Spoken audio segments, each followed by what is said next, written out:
कारी तुफाइल अहमद, दारुल मोहम्मदिया। मेरा ये बोलना है कि हमने अभी तक जितना भी हुआ शहर मालेगांव ने और उलमाए किराम ने, जामियत उलमा ने, कुल जमाती तंजीम ने हर तरह से आपका ताउन किया और हमने उलमा की आवाज़ पर मसाजिद के अंदर भी उसका पालनहार किया। हर चीज़ का उलमा ने सब्स्टिट्यूट दिया कि भाई अगर जुमा नहीं है तो आप जोहर पढ़ सकते हैं, लेकिन ईद की नमाज के अंदर हमने मुफ्तियान से और बाहर से ही फतवा मंगाया कि ईद की नमाज के लिए जो है ईद की नमाज होगी उसका कोई सब्स्टिट्यूट नहीं है। इसलिए हम गुजारिश करेंगे डिपार्टमेंट से कि आप जो है हमें ईद की नमाज अदा करने की जो है इजाज़त दें ईदगाह पर। ये हमारा एक धार्मिक बड़ा मसला है। कल ही जो हमारा भारत सरकार का ऑर्डर निकला है उसमें क्लियर लिखा हुआ है कि किसी भी तरह का धार्मिक त्योहार वो घर में ही मनाया जाएगा, बाहर अलाउड नहीं है। और आज महाराष्ट्र सरकार की तरफ से भी आया है और अभी मेरे पास एक दारुल देवबंद यूपी इनकी तरफ से भी एक फतवा जाहिर हुआ है कि जैसे फ्राइडे की हर शुक्रवार की नमाज घर में पढ़ते हैं वैसे ही ईद के दिन नमाज घर में ही पढ़ी जाए। तो इस बारे में दोबारा चर्चा करने से कोई फायदा नहीं है, क्योंकि भारत सरकार महाराष्ट्र सरकार दोनों ने ही स्पष्ट कर दिया है कि कोई भी धार्मिक त्योहार किसी भी धर्म का हो वो बाहर आके मनाने की अभी भी पाबंदी है 31 मई तक। और रही बात इसके पहले जो आप बोल रहे थे कि वहाँ डिसाइड हो रहा है, तो अभी दारुल देवबंद इनका ही फतवा निकला है, मेरे पास उसकी कॉपी है, उर्दू में है, इसलिए मैं उसको एक दूसरे के सर पे बैठे। इसलिए हमको अगर कोरोना का कोई इफेक्ट तो नहीं है तो आपको क्या दिक्कत है हमको नमाज पढ़ने से रोकने की? क्योंकि सरकार ने पाबंदी लगाई है, हमें कोई दिक्कत नहीं है, सरकार ने पाबंदी लगाई है। हम 2 घंटा नमाज पढ़ते हैं, हम 15 मिनट में ख़त्म करेंगे मैडम। इस पर आपको गौर करना चाहिए। हम 5 लोग नमाज पढ़ रहे हैं, सब कुछ कर रहे हैं, आपका आदेश मान रहे हैं, तो आज क्यों हमारे साथ ये सलूक किया जा रहा है? आप इसका चाहे ऊपर से बात करिए, आपके ऊपर तो हम भी ऊपर बात करेंगे कि यार ईद की नमाज हम 2 घंटा 3 घंटे की बजाय 15 मिनट में ख़त्म करेंगे। ऐसा हम हर मुमकिन कोशिश करेंगे। हम कानून का हर चीज़ की कोशिश कर रहे हैं कि अमन रहे, हर तरीके से कोशिश करें। अगर ये बात अगर आप कर रहे हैं तो इस पर गौर खौस करना चाहिए कि एक झोपड़पट्टी में अगर 100 लोग 200 लोग 1000 लोग एक साथ जमा है, उनको कोई इफेक्ट नहीं है। आज हम रेड जोन से ऑरेंज जोन ग्रीन जोन में आ गए हैं। मदीनाबाद में जो एक पेशेंट था आप उसको रेड जोन डिक्लेयर किए। मदीनाबाद अवामी नगर और मर्चेंट नगर वो निगेटिव आ गई है, उसके बाद भी उसको रेड जोन दिया जा रहा है। यानी आप तो एक रिपोर्ट हमारे शहर की नहीं देते हो। और ऑरेंज जोन से कोई संबंध नहीं है, लॉकडाउन 21 मई तक है, 21 मई तक कुछ नहीं कर सकते। एक बात कल की जो गाइडलाइन थी और चौथा जो मरहला शुरू हुआ उसमें एक ये भी था कि शादी ब्याह के प्रोग्राम के लिए 50 आदमियों को इजाज़त दी जाएगी कानूनी दायरे में रहकर। जब शादी के लिए 50 आदमियों की इजाज़त दी जा सकती है तो हमको ईदगाहों पर सोशल डिस्टेंसिंग के साथ नमाज पढ़ने की इजाज़त क्यों नहीं मिल सकती? आप यानी कानून, वो भी एक कानून है, ये भी एक कानून है, तो उसको ख्याल लोगों की इजाजत है, पर मंगल कार्यालय मैरिज हॉल बंद है, उनकी इजाजत नहीं है। मतलब उनका ये कहना है कि आप घर के बाहर ही कब्रिस्तान जाना ये कंपलसरी नहीं है। जुमा की नमाज उसका सब्स्टिट्यूट है, जुमा की नमाज का सब्स्टिट्यूट है, ईद की नमाज का सब्स्टिट्यूट नहीं है। इसलिए हम लोगों की तरफ से रिक्वेस्ट है कि आप हमारी बातों को ऊपर तक पहुँचाएं और कोशिश करें कि हम लोगों की जो धार्मिक भावना है उसको कायम रखें।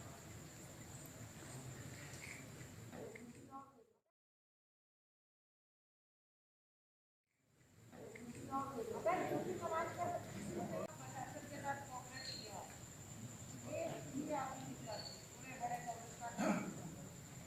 कि नमाज की परमिशन दी जाए, और ये हमको कहना भी चाहिए। ये पहली बात है। दूसरी अहम बात सुन लीजिए अब। दूसरी अहम बात ये कि ये मसला सिर्फ हमारे अपने शहर का नहीं है। अभी आप दारुल उलूम देवबंद का फतवा पढ़ रही थी। मैं तो दारुल उलूम देवबंद से बहुत आगे जाना चाहता हूँ। हरम शरीफ की बात करना चाहता हूँ। मक्का मुअज़्ज़मा में हमारे जो भाई, जो उलमाए किराम, जो चाहे किसी भी जमात से हों, उन लोगों को ये बात सोचना चाहिए कि हरम शरीफ में जो है वो कौन सी गवर्नमेंट है, कौन से लोग हैं जिन्होंने जो है वो नमाज ईद पर पाबंदी की बात कर दी। मैं तो यहाँ से बात करना चाहूँगा, वहाँ किसका जो है वो दबाव था, वहाँ किसके साथ नाइंसाफ़ी हो रही थी। अगर हरम शरीफ के अंदर मक्का मुअज़्ज़मा और मदीना मुनव्वरा में सऊदी गवर्नमेंट मस्जिदों के ऊपर जो है वो ताले लगवा रही है, वहाँ नमाजें बंद करवा रही है, यहाँ तो अल्लाह का शुक्र है हम लोग 5-5 लोग नमाज पढ़ रहे हैं। वहाँ पर तो हमारे पास इत्तलात ये है कि वहाँ पर अक्सर मस्जिदों में 5 लोगों को भी नमाज पढ़ने की इजाज़त नहीं। बहरहाल ये मैं जिक्र सिर्फ इसलिए ये मुमकिन नहीं है। नहीं, मैं जो कह रहा हूँ ये सब बातें वो करने ये का कह मौका नहीं है। नहीं, मेरी बात नहीं नहीं, बातें जो है हर एक को अपनी बात बोलने का क्या बोलने दीजिए उसको। बोलो शकील भाई, बोलो। सीधी सी बात, हिंदुस्तान ने जब दीन की बात है, इस्लाम की बात है, तो हमने ये भी समझना चाहिए। हालांकि मक्का मदीना में उन लोगों ने जो किया इस्लामी नुक्ते नज़र से गलत किया, लेकिन मौजूदा हालात में मैडम साहबा आपने जो कहा कि मरकज़ी गवर्नमेंट ने एक फ़ैसला किया है, रियासती गवर्नमेंट ने एक फ़ैसला किया है, आप और हम हिंदुस्तान के अंदर हैं। मैंने अभी बम्बई में एक ज़िम्मेदार मुफ्ती हज़रत अल्लामा मुफ्ती अशरफ रज़ा कादरी साहब से गुफ्तगू की। हज़रत ने फरमाया कि दीन इस्लाम का ये हुक्म है कि मुसलमान ऐसे हालात में जबकि नमाज अदा करने पर कानूनी तौर पर वो मुजरिम करार दिए जाएंगे, इज्तिमाई तौर पर लोग ईदगाहों पे नमाज अदा करें, तो मुसलमानों के लिए ये हुक्म है कि मुसलमान अपने घरों के अंदर जो है वो नमाज अदा करें। मुफ्ती आज़म महाराष्ट्र मुफ्ती मोहम्मद मुजीब अशरफ साहब किबला ने जो है वो मुसलमानों से यही अपील की है कि मुसलमान अपने घरों में नमाज अदा करें, ईदगाहों पर नमाजें अदा ना करें। तो उलमाए अहले सुन्नत के इन अहकामात की बुनियाद पर रज़ा अकेडमी की जानिब से जो मुफ्ती आज़म ईदगाह है, हम लोग ऐलान करते हैं कि मुफ्ती आज़म ईदगाह पर नमाज ईद अदा नहीं की जाएगी। इस बात का मैं ऐलान सबों ने अपनी अपनी बात रखी। मुझे भी कुरान और हदीस से बंद करो भाई मोबाइल। जो कुछ मैंने समझा वो रखने का पूरा हक है, और मैं चाहता हूँ कि आप सब लोग मेरी बातों को संजीदगी के साथ सुने। हम लोग भारत सरकार के संविधान के ऊपर अमल करने के पाबंद हैं और आखिर वक्त तक उस पर अमल करते रहें, लेकिन इसके साथ साथ दस्तूर ने हमको जो आज़ादी दी है उस आज़ादी के इस्तेमाल करने का और इजाज़त लेने के लिए जद्दोजहद करने का पूरा हक हासिल है। ये कोरोना वायरस के ताल्लुक से जो कुछ अहकामात अब तक आए, हम लोगों ने खुशदिली से न सिर्फ ये कि उस पर अमल किया बल्कि पब्लिक को भी उसके लिए राज़ी किया। एसपी साहब उसके गवाह हैं।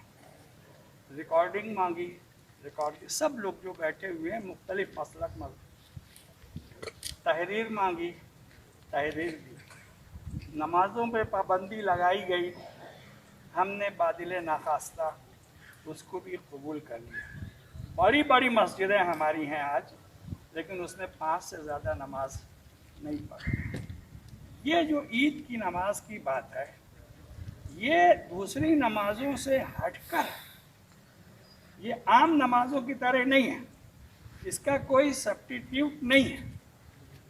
हमको कहना चाहिए कि शहर की तमाम लोगों ने, उलमा ने जवाज़ का फतवा दे दिया और बात है, लेकिन असल शरीयत से ये है कि ईद के दिन बस्ती के सारे मुसलमान खुले मैदान में जाएं और वहाँ पर अल्लाह ताला का शुक्र अदा करें कि रोज़े की और तिलावत कलाम पाक की नवाफ़िल उसने हमको तौफीक दी। और ये हमारी मतलब ये कि शनाख्त है, हमारी पहचान है कि वहाँ हम जाएं और अपनी शनाख्त जाहिर करें कि हम क्या हैं। कोरोना वायरस बहुत तेज़ी के साथ फैला और अब पूरे शहर में फैल चुका है। कोई जगह बाकी नहीं है जहाँ कोरोना वायरस ना हो, जिसमें जितनी ज़्यादा इम्यूनिटी है वो उससे बच रहा है। अब बहुत ज़्यादा पाबंदियाँ लगाने से कुछ बहुत ज़्यादा अच्छा नतीजा निकलने वाला नहीं है। और ये हमारा साल भर में ये त्यौहार की बात नहीं है, ये हमारी सबसे बड़ी इबादत है जो मैदान में जाके हम अदा करते हैं। शब बारात का मसला दूसरा है, जुमे का मसला दूसरा है, आम नमाजों का मसला दूसरा है, लेकिन ये सबसे ज़्यादा अहम है। सबसे ज़्यादा अहम है, दस्तूर ने हमको इजाज़त दी है कि आपसे इजाज़त मांगने के लिए, सरकार से इजाज़त लेने के लिए हम आखिरी वक्त तक जद्दोजहद करते रहें और कोशिश करते रहें। ये हमारा आईनी हक है, हम इसके लिए जद्दोजहद करते रहेंगे। हमने उद्धव ठाकरे साहब का, चीफ मिनिस्टर साहब का शुक्रिया एक नहीं कई मरतबा अदा किया। ये जितने फतावे जारी हो रहे हैं, माफ़ करना, ये आधे फतवे, आधा सवाल है, आधा जवाब है। असल ये है जब ये इस्तीफ़ा जाएगा, पूछा जाएगा कि सरकार हमको इजाज़त नहीं देती, हमें नमाज पढ़ना है शरीयत की रोशनी में, अब आप उलमा फतवा दो। सारे फतावा आएंगे कि आप अपनी मैक्सिमम पुरअमन और आइनी अंदाज में कॉन्स्टिट्यूशनली पीसफुल्ली जितनी जद्दोजहद आप कर सकते हैं वो कर लीजिए। उसके बाद भी अगर आपको इजाज़त नहीं मिलती है तो उस वक्त ये फतवा है। ये दारुल देवबंद के पढ़े हुए जो फतवा उस पर बोल रहा, हम इसके कायल नहीं हैं, लेकिन दारुल देवबंद की जो कंसल्टेटिव बॉडी है ये उसके रुकन है। और मैं शायद पूरे महाराष्ट्र में सबसे ज़्यादा सीनियर दारुल देवबंद का पढ़ा हुआ और इस्लामिक वर्ल्ड की सबसे बड़ी यूनिवर्सिटी अल अज़हर यूनिवर्सिटी का मैं पढ़ा हुआ। हम इस मौके पे इन फतावा को आधा फतवा समझते हैं और पूरी आज़ादी दी है, और वो आखिर वक्त तक हम आईनी और पीसफुल्ली जद्दोजहद करते रहेंगे। अगर हम में यूनिटी रही और सब एक रहे तो अल्लाह की ज़ात से हमको उम्मीद है कि महाराष्ट्र शासन, चीफ मिनिस्टर साहब चंद घंटों के लिए हमें इजाज़त देंगे। हम बहुत ज़्यादा नहीं चाहते, ज़्यादा से ज़्यादा 3 घंटा, उससे भी कम पे हम तैयार हो सकते हैं। इससे में कोई बहुत ज़्यादा वो नहीं होगा। ये हमारी जो कहना चाहिए कि जो भावनाएं हैं और वो जेन्युइन हैं और जस्टिफाइड है। हम चाहते हैं कि आप सरकार तक हमारी ये बातें पहुंचाइए।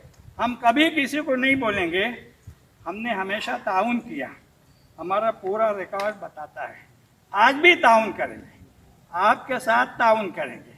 इन लोगों के कहने पे हम आए, तकरीबन 40 मिनट हमने आपका इंतज़ार किया, 10 बजे का टाइम था, लेकिन जिम्मेदारान 40 मिनट लेट आए, लेकिन हमें से किसी ने कुछ नहीं किया।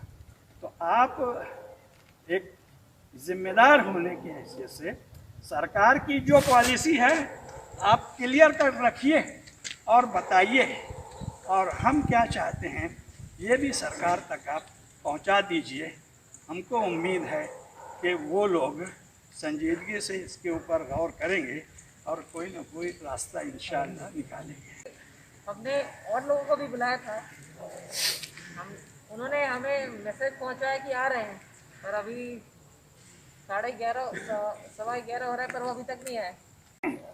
एसपी हमारे घोगे साहब, मुख्तलिफ जमातों और तंजीमों से ताल्लुक़ रखने वाले अहबाब,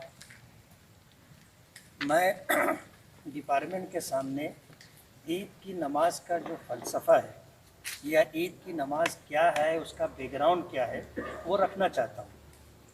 हमारे कई साथियों की तरफ से, हमारे हजरत की तरफ से ये बात आई कि हमारे यहाँ ईद का जो है ये त्यौहार है, लेकिन असल इसमें जो है हमारी 2 रकात नमाज है। और अभी जैसे हमारे साथियों की तरफ से बात आई कि 5 वक्ता नमाज़ों के लिए भी सब्स्टिट्यूट है, जुमा के लिए भी सब्स्टिट्यूट है, लेकिन ईद की नमाज का कोई सब्स्टिट्यूट नहीं है।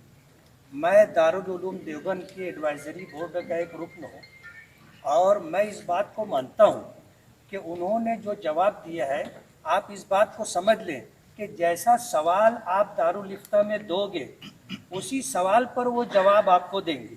अभी जैसे हजरत ने ये बात फरमाई कि सवाल अधूरा था, आधा सवाल था, आधा जवाब आया है।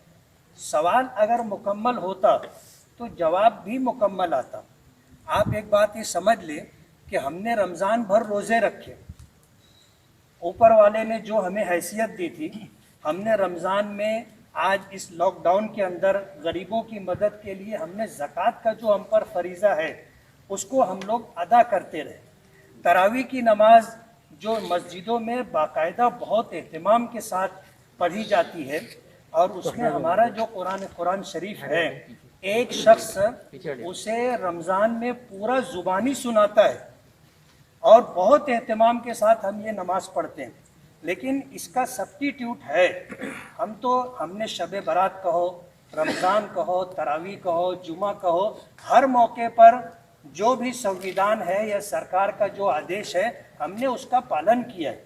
लेकिन ईद की नमाज के ताल्लुक से बात यह है कि हम ईद की नमाज इसलिए पढ़ते हैं कि हमने महीना भर रोज़ा रखा है, हमने महीने भर तरावी की नमाज पढ़ी है, हमने महीना भर कुरान करीम पढ़ा है, हमने रमज़ान के अंदर रमज़ान के एहतराम में ज़कात अदा की जो हम पर फ़र्ज़ है।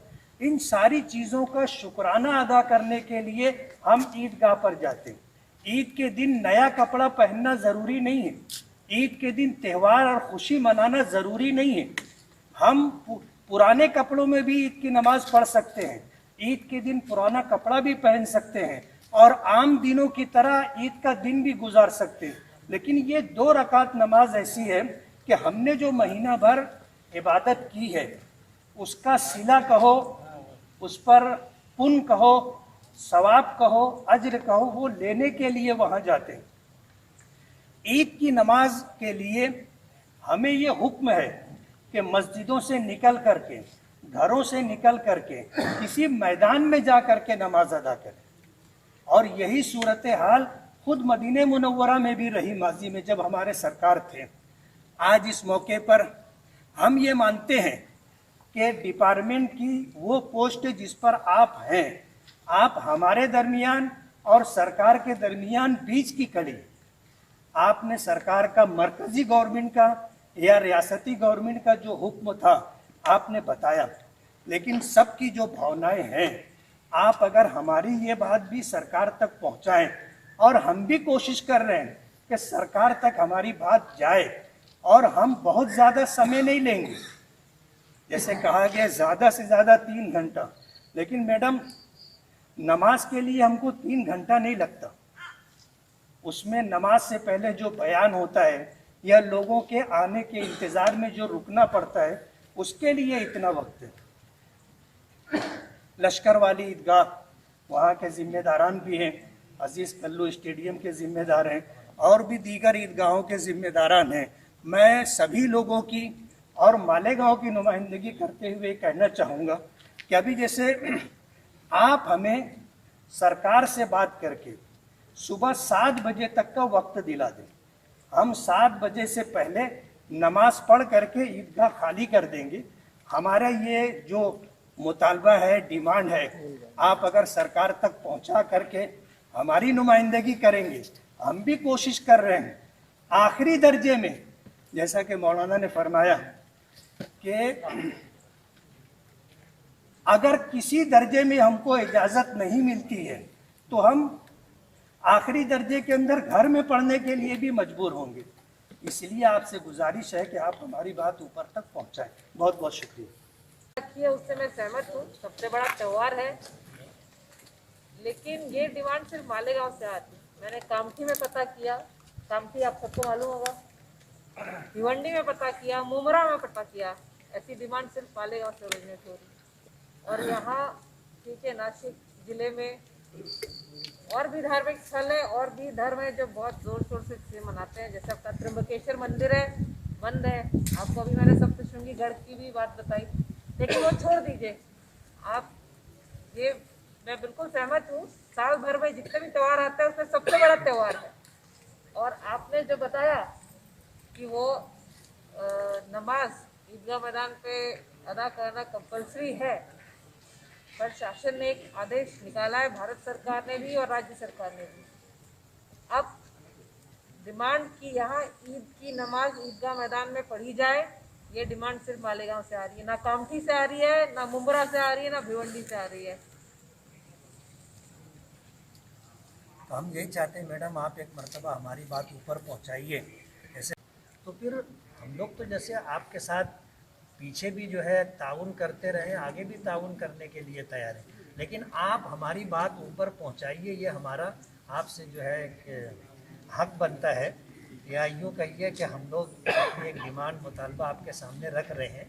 बाकी आखिरी दर्जे में तो जो बात है मौलाना ने भी कही है, सामने से भी बात आई है, हम लोग जो है उस पर भी एग्री है, मगर पहले आप हमारी बात ऊपर पहुंचाइए। हम लोग भी कोशिश कर रहे हैं। आज 5-6 दिन है, 5-6 दिन में अगर कोई रास्ता निकलता है, सरकार इजाज़त देती है घंटे आधे घंटे के लिए, तो हम लोग नमाज पढ़ करके वक्त में ईदगाह खाली कर दें। करना है, कल तक डिसाइड करना पड़ेगा, उसके बाद आपको हमको वो अपील करनी पड़ेगी। तो वो करेंगे मैडम, लेकिन आप हमारी बात तो ऊपर तक रखिए। आपकी बात तो आप रख ही चुके हैं और दूसरों ने भी लेटर सीधे मुख्यमंत्री साहब को लिखा हुआ है, मुख्यमंत्री साहब के पास वो लेटर गया है। हाँ। मैंने खुद पहुंचाया वो लेटर हमने अपने हेडक्वार्टर से सीएम साहब को पहुंचाया है। वो लेटर दूसरे तरीके से भी मुख्यमंत्री साहब को गया है, लेकिन आज तक अभी तक भारत सरकार या केंद्र राज्य सरकार ने ऐसी परवानगी नहीं दी है। और ये कंफ्यूजन नहीं रखना चाहिए हमें, क्योंकि अगर ये हम तीन चार दिन या एक दिन पहले, ईद के एक दिन पहले तक वेट करेंगे तो आवाम में बहुत कंफ्यूजन हो जाएगी, किसी को समझ में नहीं आएगा क्या करना है। उस दिन कुछ भी कार्मिक यूनिवर्सिटी है, जामे अशरफ, वहाँ बात की है तो उन्होंने भी यही कहा है कि आप जिला प्रशासन की तरफ जो है एप्लीकेशन कीजिए, बात कीजिए। तो हमने जो बात रखी है वो अपने संवैधानिक अधिकार में रखी है, आप इसके ऊपर गौर कीजिए।